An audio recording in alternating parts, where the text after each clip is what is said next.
ብረት ካወጣን፣ ወርቆች ካወጣን፣ ጋዝ ካወጣን፣ እርሻ ከተስፋፋ፣ ኢንዱስትሪው አሁን እንደጀመርነው ካደገ፣ ሁላችን የምንተጋ ከሆነ፣ ከተሞቻችን ካሸበረቁ ካማሩ፣ ቱሪስት መሳብ ከቻል ኢትዮጵያ የደህንነት ታሪኳን የምንቋጭ ትውልድ መሆን እንችላለን። ይሄን በማድረግ ይሄ አመራር የተጣለበትን ከፍተኛ ኃላፊነት በብቃት በመወጣት የኢትዮጵያን ብልጽግና አንድ ስቴፕ ወደፊት የሚወስድ መሆን ከቻለ ከታሪክ ተወቃሽነት መዳን ብቻ ሳይሆን በታሪክ ውስጥ ለዘላለም የሚነገር የሚጨበጥ ሐውልት ሰርተን ማለፍ ስለሚያስችል እንበርታ፣ እንስራ።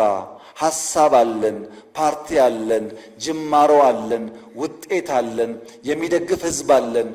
በትብብርና በአንድ መንፈስ ኢትዮጵያን ለማሸጋገር ብንጥር እቺ ሀገር ድንቅ፣ አጓጊ፣ መበልጸግ የምትችል ለሌሎች አርያ የምትሆን አድዋን